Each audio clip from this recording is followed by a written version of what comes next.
అందరికీ శుభోదయం. మరలా ఈ ఉదయకాల సమయంలో ప్రభును స్తుతించుటకు దేవుడు చక్కటి అవకాశం మనకు దయచేసి ఉన్నారు. ఈరోజు మన కొరకు సిద్ధపరిచిన వాక్యమును చదువుకుందాం. నిన్ను విమోచించి ఉన్నాను, భయపడకుము, నీవు నా సొత్తు. ప్రియ దేవుని బిడ్డలారా, స్వయంగా దేవుడు మనతో మాట్లాడుతున్నారు. ఇది యెషయా గ్రంథంలో వ్రాయబడినటువంటి మాట. ఈ మాట మనకెలా వర్తిస్తుంది అనుకుంటారేమో. యేసయ్య తన రక్తము ద్వారా పాపముల నుండి మనలను విమోచించి ఉన్నారు.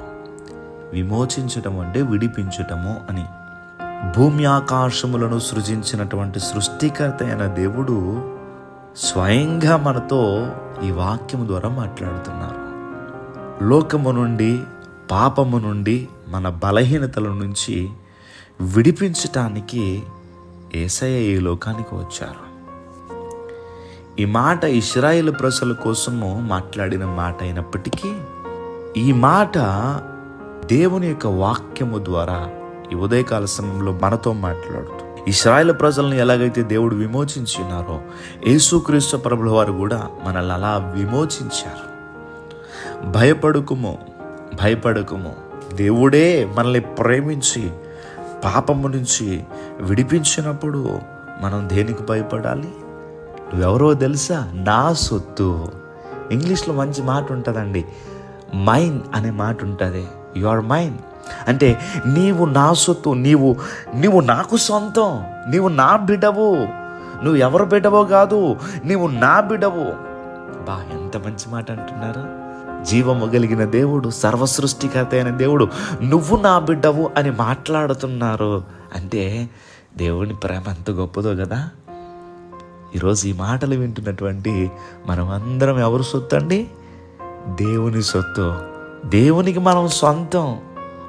ఆయనకి నచ్చినట్టుగా, ఆయనకి ఇష్టమైనట్టుగా మనం బ్రతకడమే మన ముందున్నటువంటి ఆలోచన.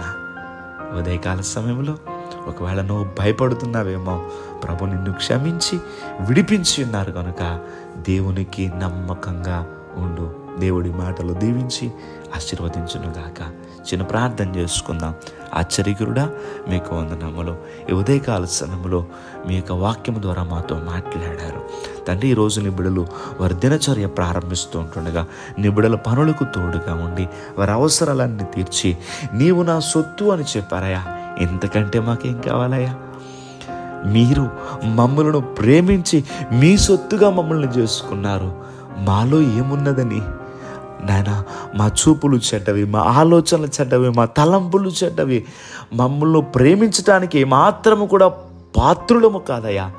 అయినను మీ సొత్తుగా మమ్మల్ని చేసుకున్నందుకు మా బ్రతుకు కాలమంతా మీకు రుణస్థులమై ఉన్నాం తండ్రి.